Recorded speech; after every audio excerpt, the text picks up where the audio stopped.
যাক, এবার একটু শান্তি। এই প্রজেক্ট, অ্যাসাইনমেন্ট, এত এত কাজের চাপ, এসব আপাতত বন্ধ।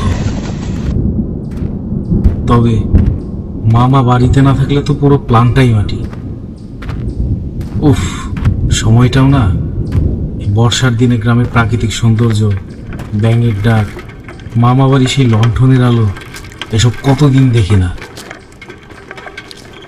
আর বৃষ্টির সময় বারান্দায় বসে গরম করে ইলিশ মাছ ভাজা, উফ, এখনই জিভে জল চলে আসছে।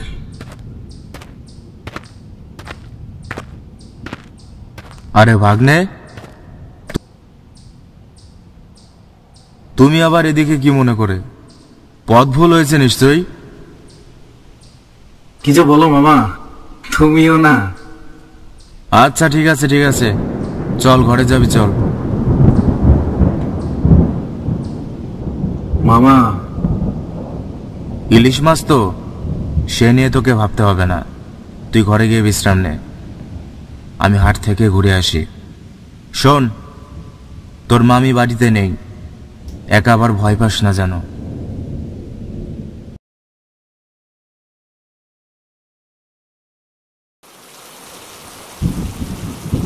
নে নে, খাবি আয়।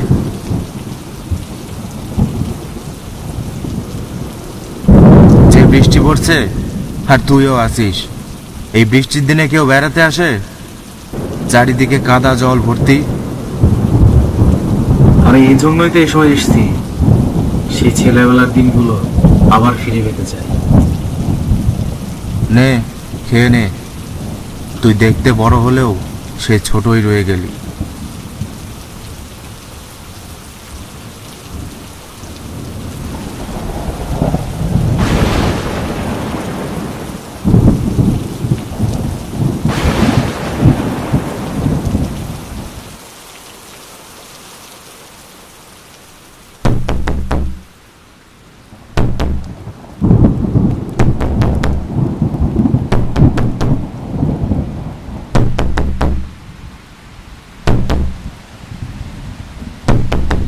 কে কে ওখানে? কে আসলো এখন, তাও আবার এই বৃষ্টির রাতে? মামি নয় তো?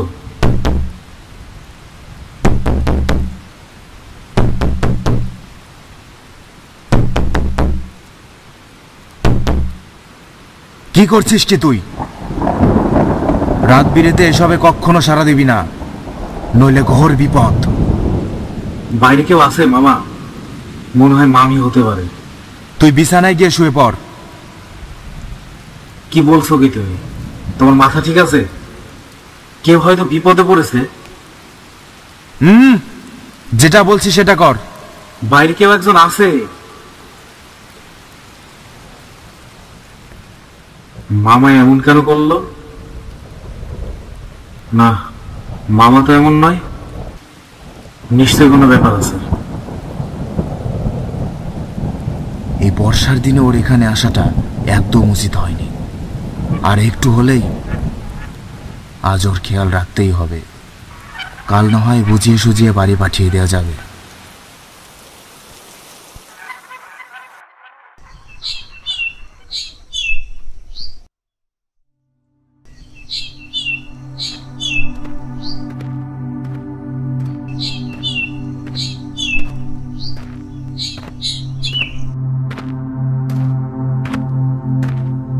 ওখানে আবার কি হলো?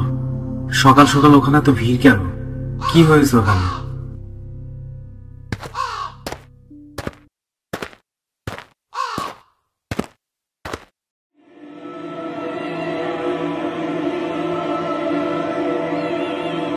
ইস, কি অবস্থা ওনার! এই অবস্থা করলোটা কি? কোনো হিংস্র পশু নয় তো? সবাইকে এত করে সতর্ক করেও কাজ হলো না, কেন যে দরজাটা খুলতে গেল? কি বলছে কি ওরা? দরজা খোলা মানে? কোন দরজা আর কিসের দরজা? কাল রাতে তো মামাও আমাকে দরজা খুলতে দিল না। তাহলে কি দরজার সাথে কোনো সম্পর্ক আছে এসব ঘটনার? আমাকে জানতেই হবে।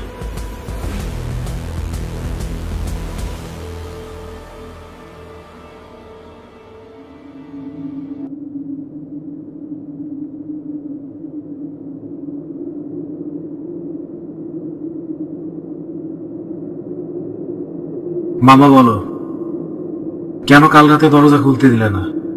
কে এসেছিল কাল? ওই মহিলাও দরজা খুলেই মারা গেল। কি আছে এই ঘটনার পেছনে? অত জেনে তোর কাজ নেই। অনেকদিন বাদে এসছিস, ঘুরবি ফিরবি, আনন্দ করবি, এসব তোকে ভাবতে হবে না। না মামা, আমাকে জানতেই হবে। বলো কি রহস্য লুকিয়ে আছে এসব ঘটনার? হয়তো কিছু বুঝতে পেরেছে ও। খুব বেশি দিন নয়, 4 বছর আগের ঘটনা। আমাদের এই গ্রামের শেষ প্রান্তে যে বাড়িটা ছিল, তুই হয়তো দেখেছিস ওই বাড়িটা। সেই বাড়িতে এক বদমেজাজি মহিলা ছিল। প্রতিদিন কারো না কারো সাথে ঝগড়া লেগেই থাকত। শুধু ঘরের লোক নয়, এ গায়ের ছোট বড় সবার সঙ্গেই সে খুব খারাপ আচরণ করত। অনেকবার গ্রামের মোড়লের সামনে বিচার হয়েছে, তাও সে ঠিক হয়নি। শেষে গ্রামবাসীরা এক প্রকার বাধ্য হয়ে ওই পরিবারকে একঘরে করে দেয়।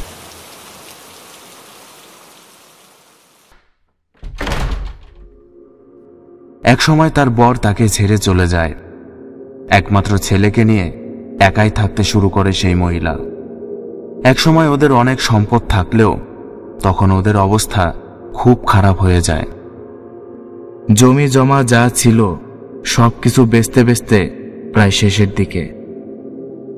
সে বছর খুব বর্ষা হয়, একটানা 7 দিন বৃষ্টি হয়েছিল। এমন এক বৃষ্টির রাতে ওই মহিলা সবার বাড়িতে গিয়ে দরজা ধাক্কাতে থাকে। দরজা খুলে যখন ওই মহিলাকে সবাই দেখতে পায়, তখনই সবাই দরজা আটকে দেয়। ও অনেক অনুরোধ করে একটু সাহায্যের জন্য। একঘরে করে দেওয়া পরিবার বলে কেউ ওই মহিলাকে সাহায্য করেনি।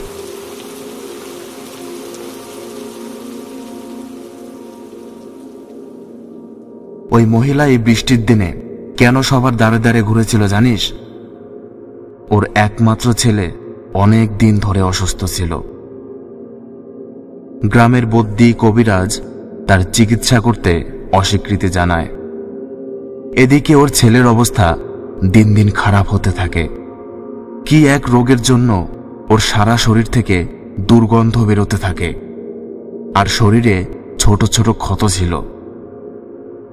ছেলেটাকে বাঁচানোর জন্য সেদিন রাতে বৃষ্টির মধ্যেই এই গায়ের প্রতিটা ঘরে দৌড়েছিল সে, কিন্তু কেউ কোনো সাহায্য করেনি। বাচ্চাটার আর শেষ রক্ষা হয়নি। একদিন হাট থেকে বাড়ি ফেরার পথে গ্রামবাসীদের মধ্যে কিছু লোক দেখতে পায় ওই মহিলার বাড়ি থেকে অনেক ধোঁয়া বেরোচ্ছে। গ্রামবাসীরা বিষয়টা স্বাভাবিক বলেই ধরে নিয়েছিল, হয়তো রান্নাবান্নার কোনো কাজ চলছিল। কিন্তু বিষয়টা মোটেই স্বাভাবিক ছিল না।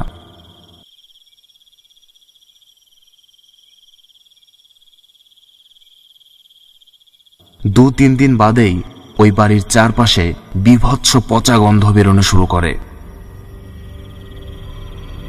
গ্রামবাসীরা ওখানে গিয়ে দেখতে পায় সেই মহিলার পোড়া পচা দেহ পড়ে রয়েছে। হয়তো সে আত্মহত্যা করেছিল।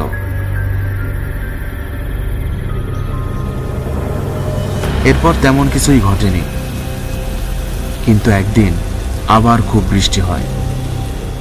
ঠিক তার পরদিন একটা মৃতদেহ পাওয়া যায়, যার পুরো শরীরে ছিল ক্ষত। তার পরের দিনও সেই একইভাবে আরেকটা ক্ষত বিক্ষত মৃতদেহ পাওয়া যায়।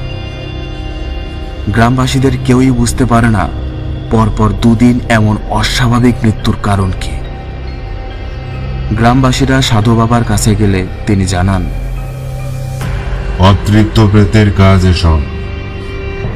নিজের শরীরে আগুন দিয়ে আত্মহত্যা করেছিল সে, তারই কাজ সব। এই গ্রামের মানুষের উপর প্রচন্ড ক্ষোভ। গ্রামের সবাইকে শেষ না করে ও থামবে না, আর ওকে শেষ করা প্রায় অসম্ভব। কি বলছেন বাবা? তাহলে আমাদের কি হবে? একটাই উপায়, তোরা রাতে কেউ বাইরে বেরোবি না। গ্রামের সবাইকে জানিয়ে দিবি রাতে যেন কেউ বাইরে না বেরোয়, নইলে ওর তাণ্ডব কেউ থামাতে পারবে না। আমি এক গুপ্ত সাধনায় যাচ্ছি, ফিরে এসে এর সমাধান করব। মনে রাখবি, যত কঠিন মুহূর্তই আসুক না কেন, রাতে কেউ বাইরে বেরোবি না।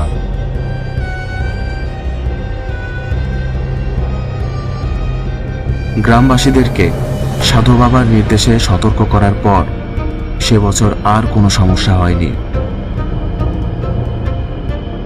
কিন্তু ঘটনাটা ওখানেই শেষ ছিল না। বছর ঘুরতে না ঘুরতেই আবার সেই মর্মান্তিক ঘটনা। একটার পর একটা লাশ এদিক ওদিক পড়ে থাকতে দেখা যেত। কিছুদিন পর আবার সবকিছু স্বাভাবিক হয়ে উঠেছিল। পরের বছর আবার সেই ঘটনা ঘটল। সে বছরও অনেক মানুষ মারা গেল। এক পর্যায়ে গ্রামবাসীরা বুঝতে পারে শুধুমাত্র বর্ষাকাল আসলেই এমন ঘটনা ঘটে। তারপর থেকে বর্ষাকাল আসলেই সন্ধ্যার পর কেউ ঘরের বাইরে যায় না। এবছরও বর্ষাকাল আসতেই ও আবার ফিরে এসছে। তুই অনেকদিন বাদে মামাবাড়িতে বেড়াতে এসছিস। আমি তোকে চলে যেতে বলবো না, সবই শুনলি। এখানে যতদিন আছিস সাবধানে থাকবি। সত্যি কি ভূত বলে কিছু আছে? মামা যা বললো তা কি সত্যি, নাকি সবার ভুল ধারণা?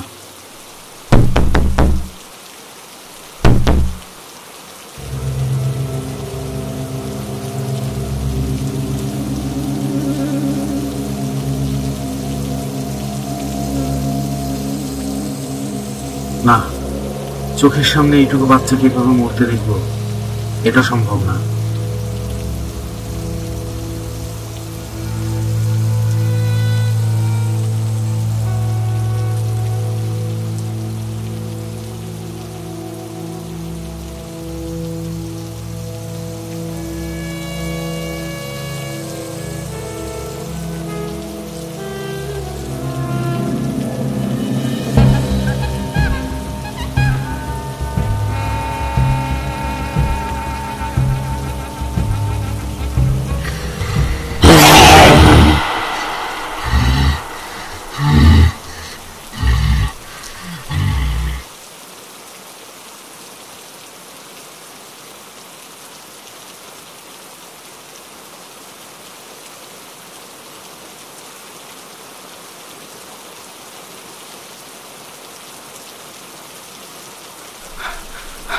তুই ঠিক আছিস?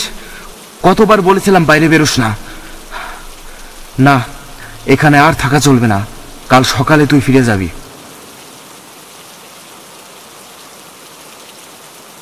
গ্রামের সবাইকে খবর দে, আজ এক্ষুনি আমি যজ্ঞে বসবো। কিন্তু বাবা, মানে এই বৃষ্টির মধ্যে? এক্ষুনি সবাইকে খবর দে। হ্যাঁ বাবা, আমি এক্ষুনি সবাইকে ডাকছি।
বৃথা চেষ্টা করছিস তুই।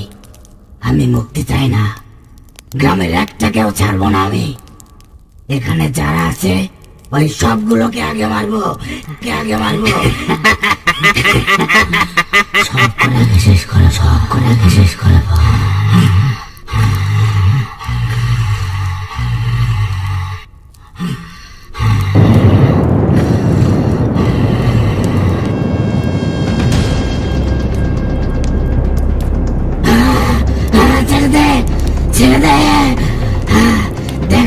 ছেড়ে দে, দেখ আমাকে ছেড়ে দে। এই অমানুষগুলোকে আমি শেষ করব। যা হয়েছে তোর পাপেই হয়েছে। আমি পাপী, অন্যায় আমি করেছি, কিন্তু আমার ছেলে তো কিছু করেনি। ওর কি দোষ ছিল?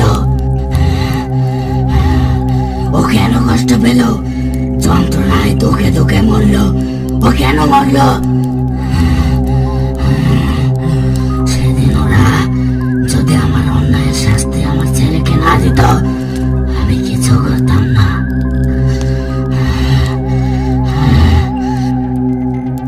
মায়ের পাপের শাস্তি সন্তানকে দেওয়া এটা অন্যায়, তবে তুই এখন যা করছিস সেটা আরো বড় অন্যায়। আমি তোর শান্তির ব্যবস্থা করছি। না, ওদের শেষ না করে আমার শান্তি নেই। আমার ছেলে যতটা কষ্ট পেয়েছে, ওদের প্রত্যেকে সেই কষ্ট পাবে।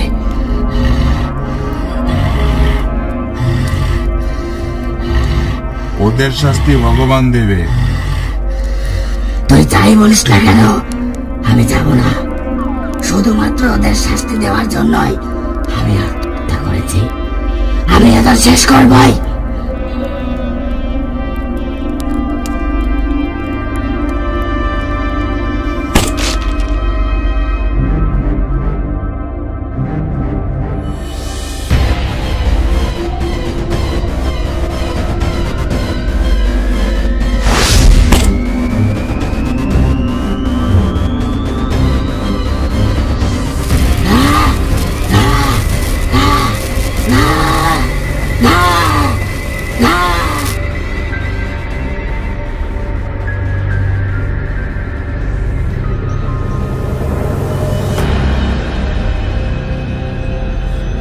কেউ এই গাছের কাছে আসবি না, আর ভুলেও এই গাছ কেউ কাটবি না। ওকে সহজে মুক্তি দেওয়া সম্ভব নয়। ওকে এখানেই বন্দি করে রাখলাম। এই গাছে বন্দি থেকেই ওর শক্তি কমতে থাকবে। এক পর্যায়ে গাছের সাথে সাথে ওই প্রেতেরও বিনাশ ঘটবে। তবে তোরা যে অন্যায় করেছিস এটা আর কারোর সাথে করবি না। কেউ বিপদে পড়লে তাকে সাহায্য না করা অন্যায়, সে যেই হোক না কেন। জয় মা।